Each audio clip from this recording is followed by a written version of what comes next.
Bien, retomando las características del oído medio, podemos observar en esta disección que han hecho de un corte coronal. Lo más grande que podemos observar aquí es el cóndilo de la mandíbula en el sitio donde se articula, ¿no? En la articulación temporomandibular. Esta sería la articulación temporomandibular, la ATM. Aquí también vemos el conducto auditivo externo. Vemos aquí los huesecillos. Aquí está el yunque y aquí está el estribo pequeñito. También podemos ver el músculo estapedio y el nervio facial, parte del nervio facial. Y sobre todo vemos esta comunicación a la trompa faringotimpánica, la relación con el músculo tensor del tímpano y también la arteria carótida interna, ¿no? Que le da nombre a esa pared. Aquí ya estoy viendo parte del laberinto, que sería del oído interno. Esta es una disección que se ha hecho con un taladro especial, muy suavecito. Veamos un alejamiento, o más bien un acercamiento, perdón. Vamos a poder identificar más estructuras. Entonces, del yunque, aquí está la rama larga, la cabeza, aquí está el manubrio, el músculo tensor del tímpano, del estribo la rama anterior, la base y la rama posterior. Ajá. Em, ¿Qué más? Bueno, esto que ya habíamos identificado, ¿no? La trompa faringotimpánica y la arteria carótida interna, mientras que este era el cóndilo de la mandíbula.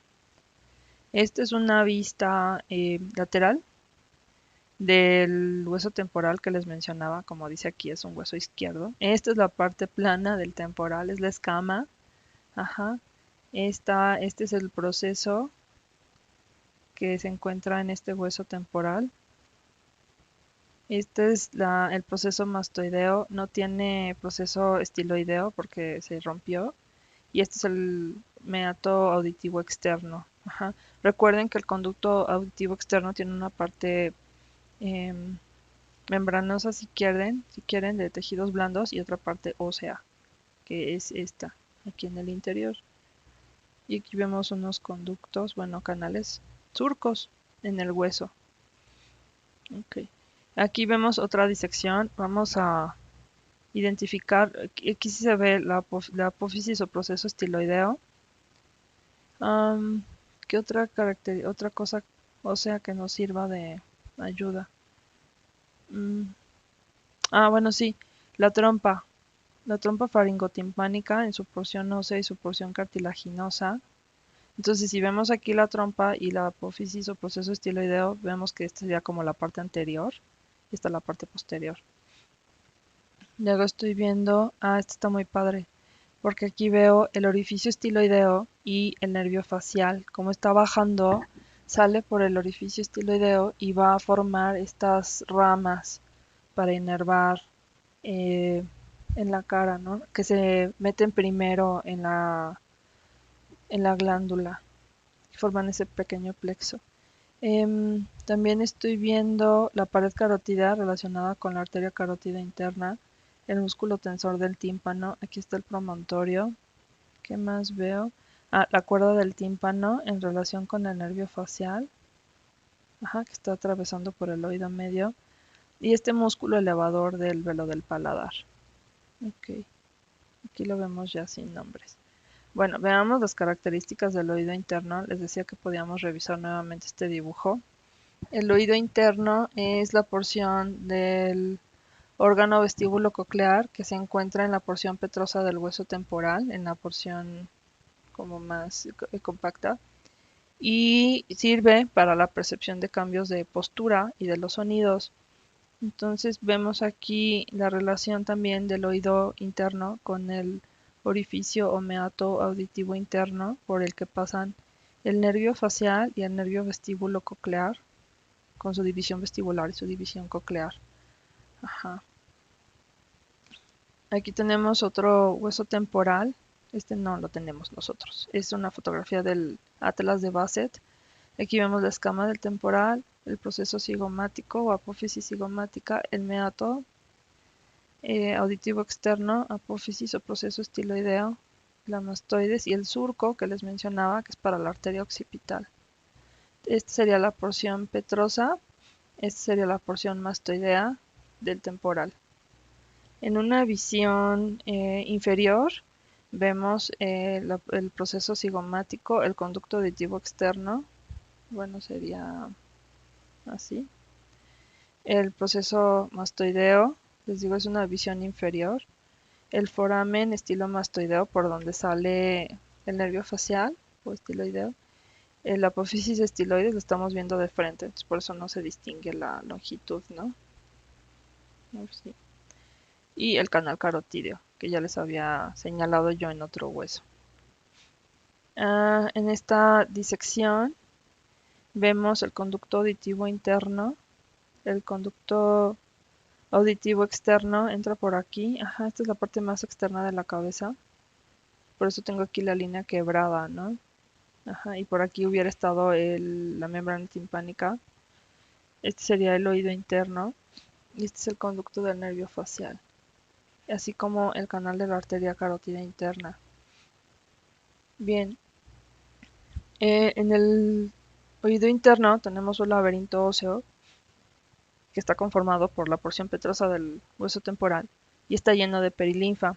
Y en el interior, a su vez, hay un laberinto membranoso que también tiene endolinfa en su interior. Ajá. Esa endolinfa es la que va a mover o que va a permitir que los receptores de las vías vestibular y coclear perciban los cambios en la posición y en el sonido. Ajá. La vía vestibular es para el equilibrio y la coclear para la audición. Entonces vemos el laberinto óseo y en su interior está el laberinto membranoso. Ajá. ¿Qué tenía aquí? Ah, sí, bueno, está el vestíbulo y tenemos los conductos semicirculares, la cóclea, que es el caracol, y también la relación con el conducto auditivo interno, del que ya hablamos un poquito. La pared inferior del vestíbulo forma el piso.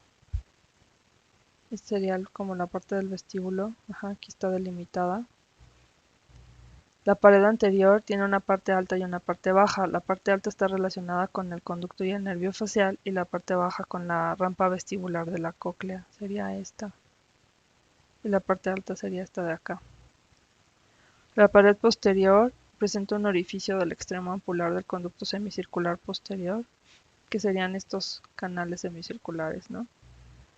Y tenemos varias estructuras aquí que ustedes podrían identificar. Esto también lo vemos con calma en nuestra sesión sincrónica.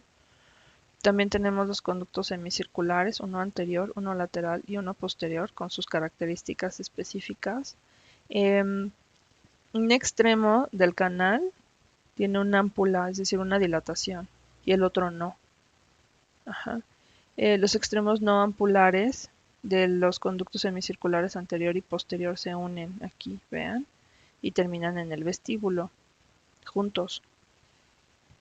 La posición de estos conductos semicirculares es importante porque de acuerdo, con base en esta posición y a los movimientos de la cabeza, podemos identificar precisamente esa posición, porque en el interior de las ámpulas tenemos algunos receptores especiales que vamos a ver en histología. Tenemos a ver cómo funcionan.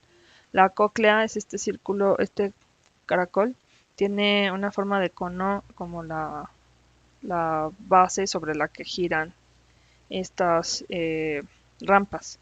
La base mide de 8 a 9 milímetros, o sea, realmente muy pequeñita, y su altura es de 4 a 5 milímetros. El eje, que les digo, es el modiolo o columela, y alrededor viene una espiral que da 2,5 vueltas o 2,3 vueltas.